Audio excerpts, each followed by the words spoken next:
অন্তর্বর্তী সরকারের প্রধান উপদেষ্টা অধ্যাপক ডক্টর মোহাম্মদ ইউনূসের সঙ্গে সাক্ষাৎ করেছে ভয়েস ফর গ্লোবাল বাংলাদেশিজের এক প্রতিনিধি দল।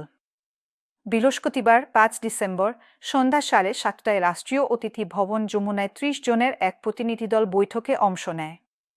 এর মধ্যে যুক্তরাষ্ট্র, যুক্তরাজ্য, দুবাই, কানাডা, অস্ট্রেলিয়া, মালয়েশিয়া ও গ্রিসে বসবাসরত প্রবাসী বাংলাদেশিদের প্রতিনিধিরা ছিলেন।